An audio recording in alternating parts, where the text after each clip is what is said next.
Nashville, and welcome to this edition of Let's Talk About It. I'm your host, Erica Battle. This evening, my guest is Dr. S. Adele Daugherty, and he will be talking about anxiety-free dentistry. Dr. Daugherty graduated over 30 years ago and obtained his MPH from Harvard University. He then completed a series of residencies and fellowship programs from such great institutions such as Eastman Dental Center in Rochester, New York, University of California in San Francisco, University of Washington in Seattle, Progressive Orthodontic Seminars, UCLA, and West Veterans Administration Medical Center. He taught for many years at a local dental school, and he's also traveled all over the world to complete mission trips and lectures, but he has also published extensive articles and books in the area of dentistry. Dr. Daugherty, thank you for being here this evening. Let's give some background information on Feel for Dentistry.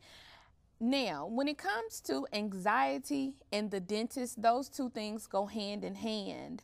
Studies have shown that about 30% of people in the United States do not go to the dentist for the fear of just the dentist, period. They have the fear of the pain, needles, their nerves, drills, and I could go on and on.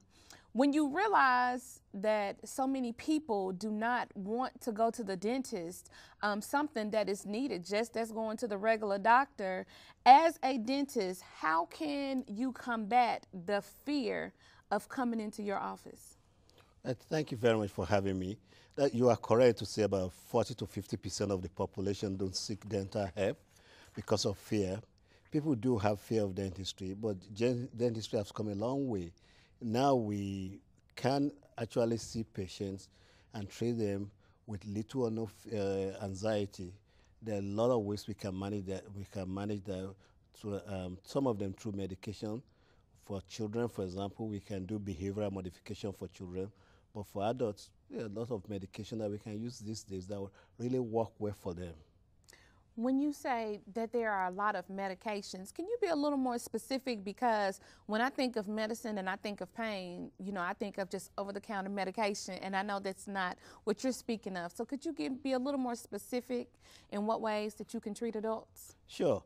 We can sedate and we can give an adult what they call conscious sedation or anxiolysis.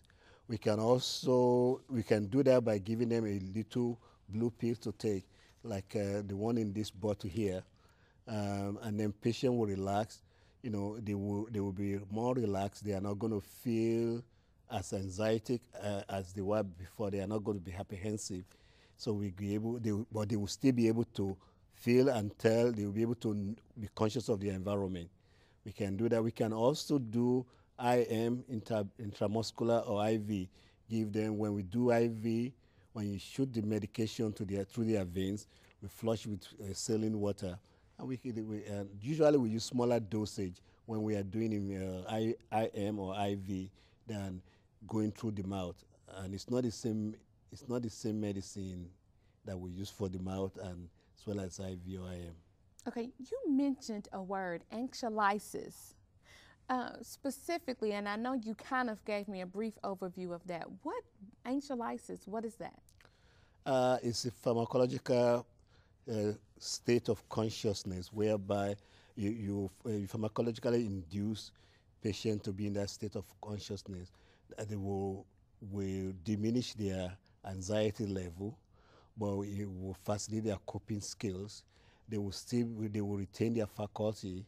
And that's usually the first stage of treatment for managing people who are anxious about dentistry. Okay, so you mean to tell me that dentists are using drugs to kind of achieve this anxiety-free state?